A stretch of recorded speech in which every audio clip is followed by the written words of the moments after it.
Hello dear friends, so once again welcome back to my YouTube channel. प्यारे बच्चों, बहुत बहुत आभार आप सभी का and thank you so much. वो सभी बच्चे जिन्होंने अभी रिसेंटली 12th किया है, 10+2 कंप्लीट किया है, और वो सभी बच्चे जो 12वीं पास करने के बाद एयरफोर्स में जाने का सपना देखते हैं, उनके लिए ये वीडियो आज बहुत इंपॉर्टेंट होने वाला है।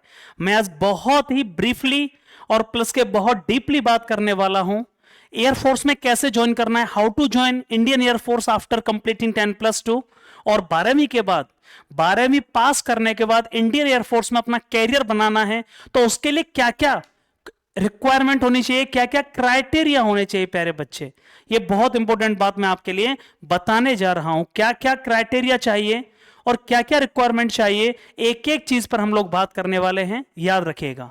सबसे पहले हम चलते हैं 12th के बाद इंडियन एयरफोर्स कैसे ज्वाइन करना होगा, और इसके लिए मैं आपको बताने वाला हूं फुल इंफॉर्मेशन, कंप्लीट डिटेल्स। ठीक है, चलो सबसे पहले देखो इंपॉर्टेंट क्या है, यह समझना जरूरी है हर स्टेप का कि इस एग्जाम का नाम क्या होता है, कौन सी ऐसी भर्ती होती है जो एयरफोर्स में जाने के लिए लागू होती है, 12वीं के बाद इंडियन एयरफोर्स को कैसे ज्वाइन करना होगा। तो सबसे बड़ा क्वेश्चन है, उस एग्जाम का नाम होता है प्यारे बच्चे Air Force Agniveer, Air Force Agniveer X Y group. इस नाम एग्जाम का नाम है Air Force Agniveer exam. X and Y group होता है, unmarried male and female candidates होने चाहिए, अनमैरिड होना चाहिए male and female candidates. Male का मतलब है प्यारे बच्चे आप समझते हैं, मतलब बॉयज एंड गर्ल्स के लिए अलाउड हैं। लड़कियां भी एयरफोर्स में ज्वाइन कर सकती हैं एज अ कांस्टेबल। इस रैंक का नाम होता है, पोस्ट का नाम होता है airman. Airman Agniveer, airman Agniveer वायु। याद रखिए इसमें दो ग्रुप माने गए हैं, एयरफोर्स एक्स और वाई, मतलब दो तरीके के लोग फॉर्म भरते हैं, दो नौकरियां हैं, दो तरह की नौकरियां हैं। एक एक्स ग्रुप माना गया है जिसको टेक्निकल कहा जाता है, एक बाई ग्रुप का है जिसका दूसरा नाम है science subject and other than science subject, Agniveer वायु।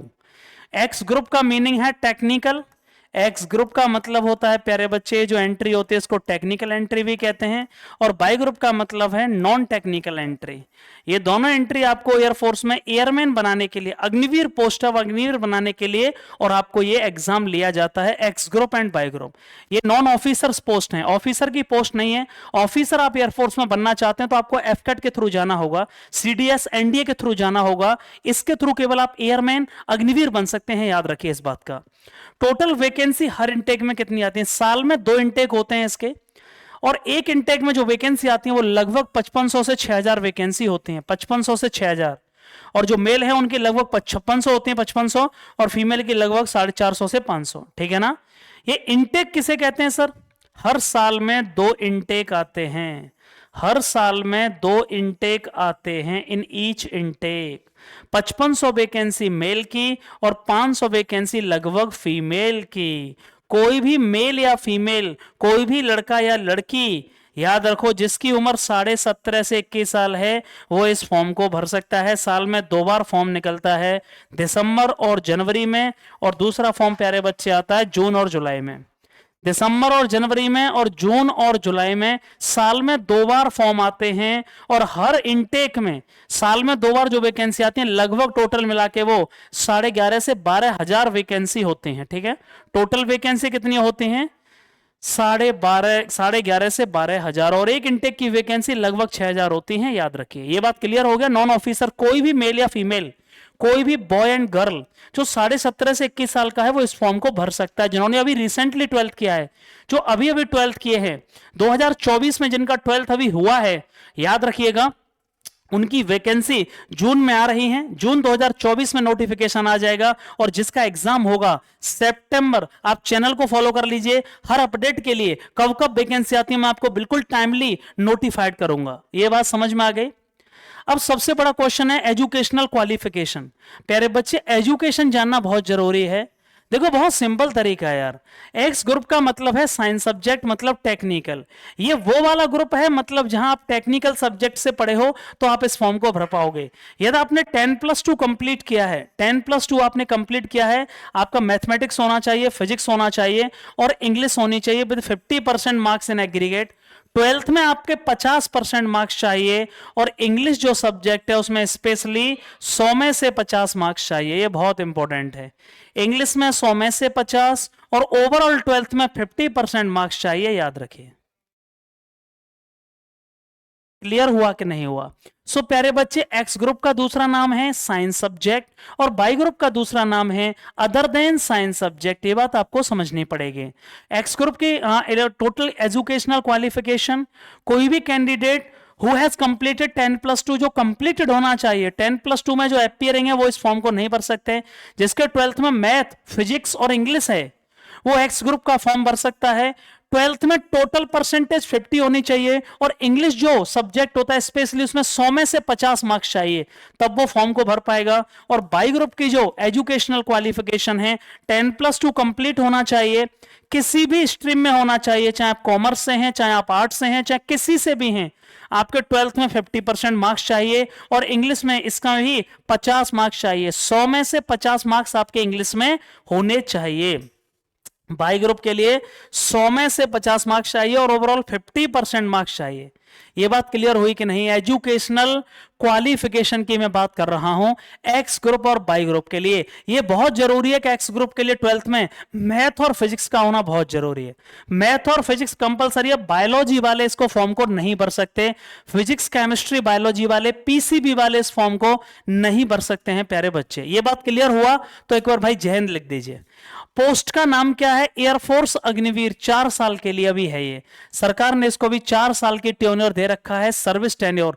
आगे चलकर बहुत जल्दी आपको ये 100% हो जाएगा। बहुत जल्दी सरकार इस फैसले को बदलने वाली है। जो 4 साल की भर्ती है वो फिर से एक बार परमानेंट पहले की तरह भर्ती हो जाएगी और बहुत जल्दी ये चेंज हो जाएगा। लगभग सैलरी कितनी होती है? 21,000 आपको इन हैंड मिल रहे हैं अग्निवीर में।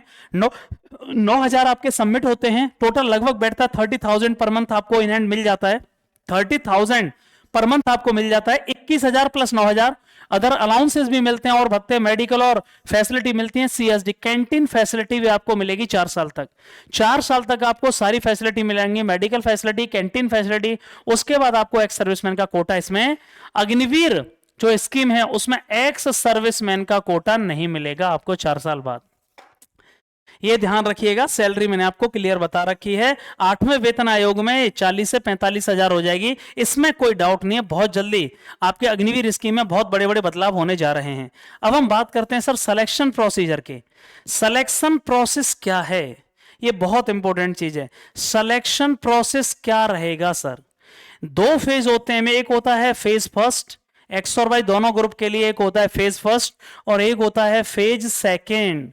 2 तरीके का एग्जाम है। फेज फर्स्ट में आपका ऑनलाइन एग्जाम्स होता है जिसको रिटन एग्जामिनेशन बोलते हैं और ये कंप्यूटर बेस्ड एग्जामिनेशन होता है। मतलब ऑनलाइन कह सकते हो आप। ऑनलाइन एग्जाम का मतलब हुआ कंप्यूटर बेस्ड टेस्ट होता है, याद रखिएगा।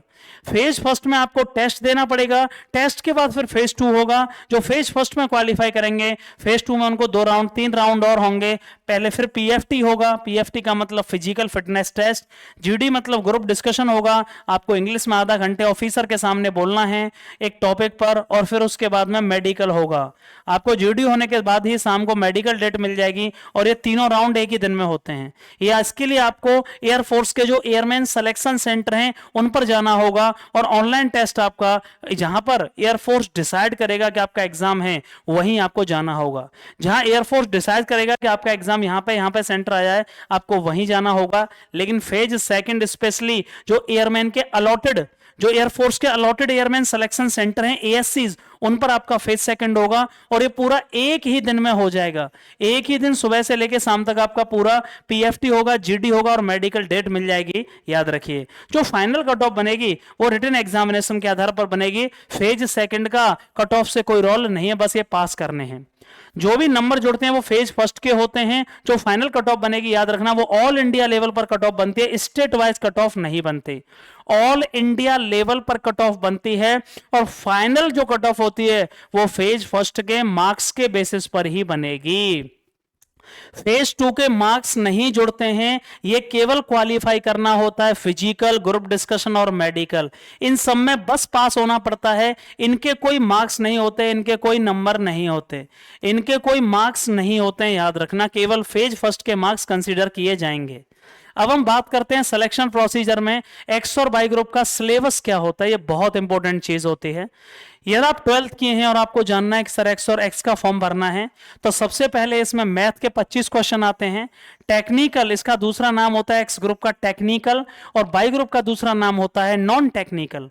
मैथ्स के 25 क्वेश्चन होते हैं। फिजिक्स के क्या होंगे? 25 क्वेश्चन होते हैं। फिजिक्स के कितने क्वेश्चन? 25। और इंग्लिश के कितने क्वेश्चन होते हैं? 20 क्वेश्चन होते हैं। इंग्लिश के 20 क्वेश्चन, फिजिक्स के 25 क्वेश्चन और मैथ के 25 क्वेश्चन। याद रखिएगा, ये एक्स ग्रुप कहलाएगा। और टोटल क्वेश्चन कितने आते हैं एक्स ग्रुप में? 70 क्वेश्चन होंगे। एक नंबर का एक क्वेश्चन होता है और टोटल टाइम होता है 60 मिनट। प्यारे बच्चे कौन है? टोटल टाइम होता है 60 मिनट्स। याद रखिए, टोटल टाइम क्या होता है? 60 मिनट्स का होता है। Total time 60 minutes. Total question 70 question. एक क्वेश्चन 1 मार्क्स का होता है। 70 में से आपकी कट ऑफ जाती है, ऑल इंडिया कट ऑफ जाती है। यदि आपने एक्स का फॉर्म भरा है तो याद रखिए नेगेटिव मार्किंग होती है 1/4 की। यदि आपने 4 क्वेश्चन गलत किए तो आपका एक सही क्वेश्चन और काट लिया जाएगा। इसी को नेगेटिव मार्किंग कहते हैं। तो नेगेटिव मार्किंग का मतलब हुआ प्यारे बच्चे 0.25 की नेगेटिव मार्किंग, मतलब 1/4 की। 4 गलत क्वेश्चन होने पर एक नंबर आपका काट लिया जाएगा। टोटल क्वेश्चन 70, टोटल जो टाइम होगा वो 60 मिनट्स होगा। ठीक है, कितना होगा? वो 60 मिनट्स होगा। इस बात को आपको समझना पड़ेगा। इसी तरह बाई ग्रुप का एग्जाम होता है प्यारे बच्चे। बाई ग्रुप में क्या होता है? ध्यान से सुनिए एक बार। बाई ग्रुप में भाई क्या होता है मैम? बाई ग्रुप में क्या होता है भाई? इंग्लिश के 20 क्वेश्चन, इंग्लिश के 20 क्वेश्चन और रागा के क्या होंगे? रागा के 30 क्वेश्चन होंगे। इंग्लिश के 20 क्वेश्चन और रागा के 30 क्वेश्चन होते हैं। इंग्लिश 20 नंबर की, सेम इसमें भी आती है, और एक्स ग्रुप में भी इंग्लिश 20 नंबर की आती है। रागा में क्या क्या चीज आती है? रागा में 3 सेक्शन होते हैं। एक रीजनिंग होता है प्यारे बच्चे, जिसके 14 से 15 क्वेश्चन होंगे। जनरल अवेयरनेस, जिसको हम करंट अफेयर्स या जीएस कहते हैं, उसके 7 से 8 क्वेश्चन होंगे। और एक नॉन टेक्निकल मैथ होता है, क्वांटिटेटिव एप्टीट्यूड, सांख्यिकीय अभियोग्यता बोलते हैं उसको, उसके लगभग 8 से 9 क्वेश्चन होंगे। टोटल मिलाकर रागा टोटल 30 मार्क्स का आता है, और इंग्लिश 20 क्वेश्चंस होते हैं। इसका मतलब टोटल क्वेश्चन हो गए 50। और रागा के लिए, एक्स बाई ग्रुप के लिए टोटल टाइम जो होता है वो 45 मिनट का समय होता है। टोटल टाइम बाई ग्रुप के लिए 45 मिनट। एक नंबर का एक क्वेश्चन, 50 मार्क्स हो गए आपके 50 क्वेश्चन। और इसमें भी नेगेटिव मार्किंग 0.25 की होती है। यहां भी नेगेटिव मार्किंग 0.25 की होती है। आप स्क्रीनशॉट ले सकते हैं। यहां भी नेगेटिव मार्किंग 0.25 की होती है। ये एक्स ग्रुप का सिलेबस और टेस्ट का सिलेबस है रिटन एग्जामिनेशन का, और ये बाई ग्रुप का सिलेबस है रिटन एग्जामिनेशन का। बाई ग्रुप का सिलेबस है रिटन एग्जामिनेशन का, और ये एक्स ग्रुप का सिलेबस है रिटन एग्जामिनेशन का। ये क्लियर हो गया? कोई डाउट है आपको? आगे बढ़ते हैं फेज 2। अब बात करते हैं सर, फेज फर्स्ट में रिटन एग्जाम हो गया, फेज 2 में क्या होता है? फेज 2 में 3 राउंड होते हैं। एक पीएफटी होता है, कहां बैठा दिया वो? एक पीएफटी होता है प्यारे बच्चे। एक क्या होता है? PFT, physical fitness test.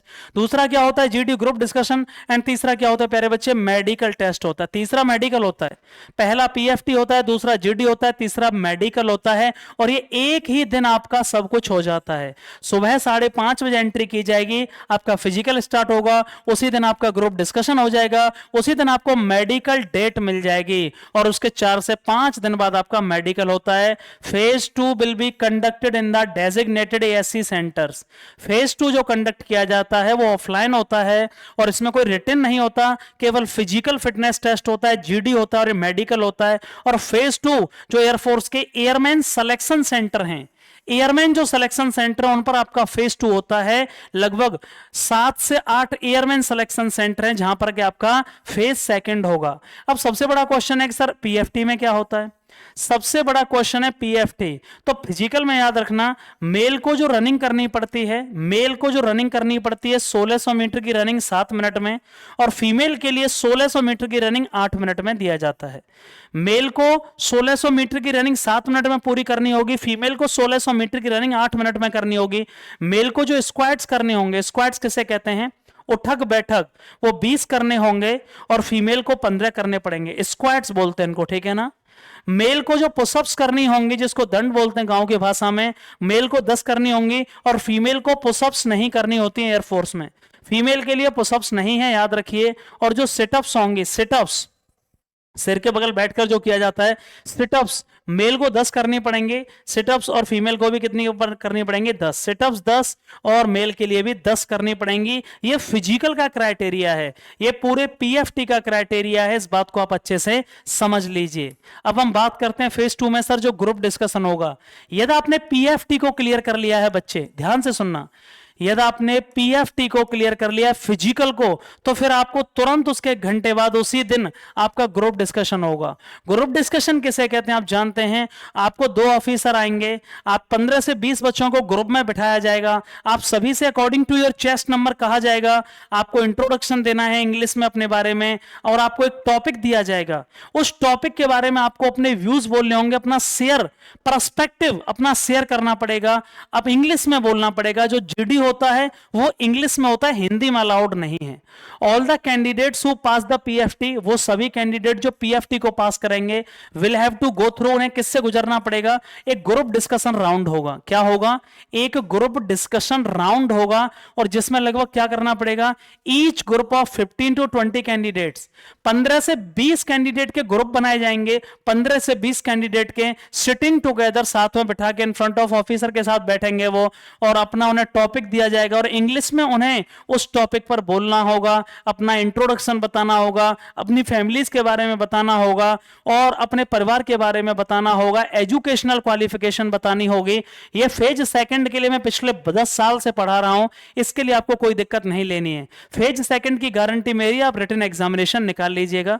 अब फेज थर्ड में क्या होता है समझ लीजिएगा, मेडिकल। जैसे ही आपने फेज 2 क्लियर किया, पीएफटी क्लियर किया, आप फेज 2 में पहुंच गए, मतलब जीडी हो गया, फिर फेज 3 क्या होगा आपका, मेडिकल एग्जामिनेशन होगा। फेज 3 क्या होगा, मेडिकल होगा आपका। इसके बाद में जैसे ही आपको फेज 2 आपने क्लियर किया, आपका मेडिकल होगा। मेडिकल एग्जामिनेशन कहां पर होगा, will be conducted at the immediately, तुरंत होगा, 4 से 5 दिन बाद।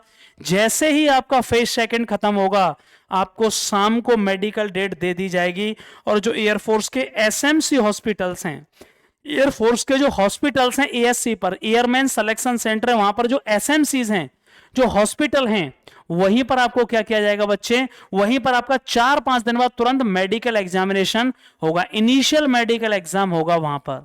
यदि उस मेडिकल को आप फिट कर लेते हो, जो मेडिकल होगा यदि उसमें आप फिट हो, तो आपको ग्रीन कार्ड दे दिया जाएगा। ग्रीन कार्ड दे दिया जाएगा। यदि आप मेडिकल फिट हो तो आपको ग्रीन कार्ड दे दिया जाएगा।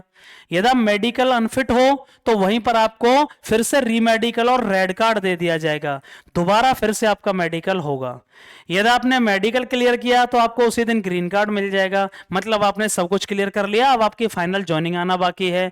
और यदि आप मेडिकल अनफिट हो गए तो फिर से आपको रीमेडिकल दिया जाएगा। रीमेडिकल में भी पास नहीं हुए तो आपको परमानेंटली बाहर हो गए, आप निकल गए, ठीक है ना। जैसे ही मेडिकल हो जाएगा फिर आपकी 1 महीने बाद पीएसएल आएगी, प्रोविजनल सेलेक्ट लिस्ट आएगी, प्रोविजनल सेलेक्ट लिस्ट आएगी, पीएसएल आएगी।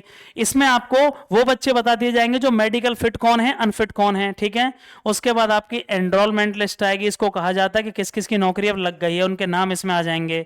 किस किस की नौकरी लग गई है उसमें इनके सबके नाम आ जाएंगे। और उसके 10 दिन बाद, एनरोलमेंट आने के 10 दिन बाद आपका ज्वाइनिंग लेटर आ जाएगा।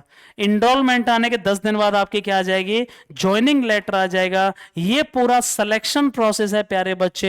फिर 6 महीने की ट्रेनिंग आपकी होती है और फिर आपको अलग अलग लोकेशन पर भेज दिया जाता है। आप जहां से भी इस वीडियो को देख रहे हैं, कौन सी ईयर में देख रहे हैं, कौन सी डेट में देख रहे हैं, कोई भी क्वेरी हो, चाहे आप 2 साल बाद देखोगे या अभी आप पहले देख रहे हो, 100% I will try to respond you as soon as possible. जहां से भी आप इस वीडियो को देख रहे हैं, प्लीज कमेंट बॉक्स में अपनी कोई भी क्वेरी हो इससे रिलेटेड, जिन्होंने अभी रिसेंटली 12th पास किया है वो भी अपनी क्वेरी बता सकते हैं कि भाई आपको, मुझे ये दिक्कत है सर और ये समझ में नहीं आया। थैंक यू सो मच, बहुत बहुत आभार एंड लव यू ऑल।